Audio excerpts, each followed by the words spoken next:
जन्मरय राजा ने पूछा है व्यास जी से कि महाराज, दादाजी मुझे माफ कर देना, मैं कुछ गलती कर दूं, पर मेरे मन में एक बात है।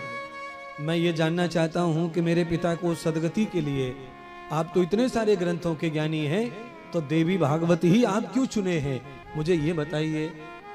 देवी भागवत श्रवण करके ही मेरे पिता को सदगति मिलेगी, ये कैसे आपने चयन किया? क्या है इसकी महिमा? तो भगवान व्यास जी कहते हैं इसकी महिमा ऐसी है पुत्र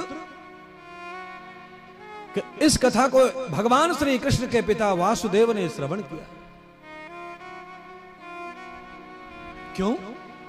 उनको क्या गरज पड़ी थी? कब सुनी, क्यों सुनी, और उनको जरूरत क्या पड़ी थी? तो कहा भगवान व्यासदेव जो है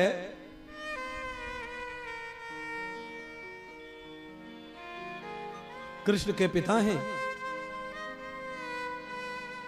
और भगवान श्री कृष्ण ब्रज की लीलाएं समाप्त करके द्वारका के जब राजा बन गए, द्वारकाधीश, तो द्वारका में पहले से ही एक क्षत्रिय राजा मौजूद था। जो राजा द्वारका में पहले से राज्य करता था राजा, और उसी के राज्य में ही भगवान श्री श्याम सुंदर भी पहुंचे और वो भी राजा बने। तो राज्य बढ़ गया, तो मन में आपस में खटपट, ईर्ष्या द्वेष पैदा हो गया। उस राजा का नाम है सत्राजीत।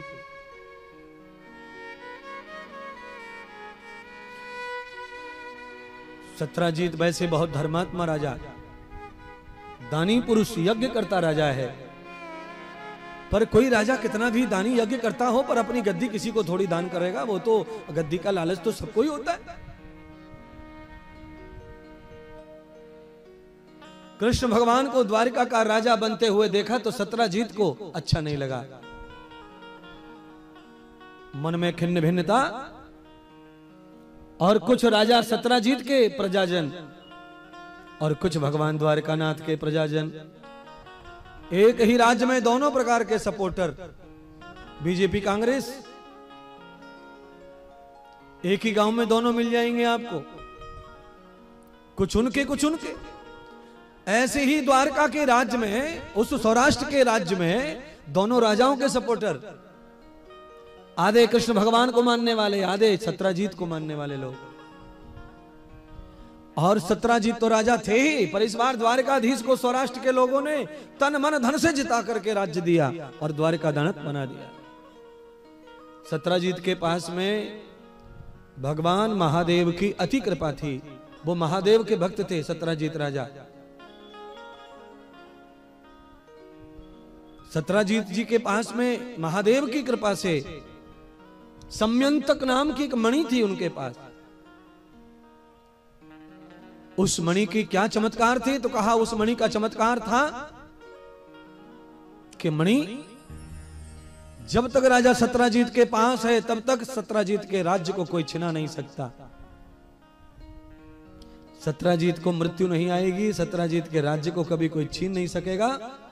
उस मणि के कारण इतना वरदान प्राप्त सत्राजीत को था।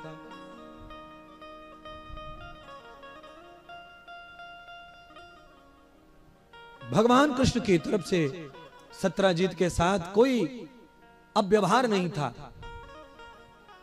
सत्राजीत के बारे में भगवान श्री कृष्ण का कोई किसी प्रकार का घृणा, ईर्ष्या, द्वेष नहीं था, पर सत्राजीत मानता था, भगवान कृष्ण नहीं मानते थे। पर लोगों ने हल्ला उड़ा दिया। लोग तो रहते ही हैं समाज में, आप जानते ही हो, अकारण ही इधर की उधर, उधर की उधर करने वालों की कोई कमी नहीं रहती कहीं भी। भगवान कृष्ण के बारे में भी झूठी झूठी बात सत्राजीत से जाके बताना, और सत्राजीत की बातें आकर के झूठी झूठी द्वारकानाथ से बताना, ये सब चल रहा था। द्वारकानाथ कुछ भी नहीं कहते तो भी लोग बताते।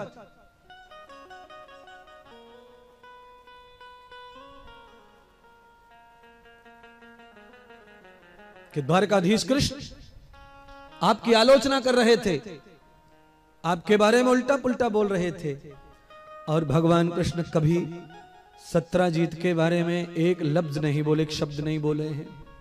पर यह दुनिया इतनी मदमस्त मजबूर है कि अपनी तरफ से ही सारा न्यूज बनाकर लोगों को भड़काते रहते हैं और आग लगाते रहते हैं। खुद अच्छे कितने हैं नहीं पता, पर दूसरों में बुराई निकालने में नंबर मशीन है इनके पास। और ध्यान कर लेना, दूसरे व्यक्ति में कोई बुराई ढूंढ रहा है, इधर से उधर से चारों तरफ से बुराइयों को इकट्ठा कर रहा है, इसका मतलब कूड़े का ढेर स्वयं ही है, कचड़े का ढेर है स्वयं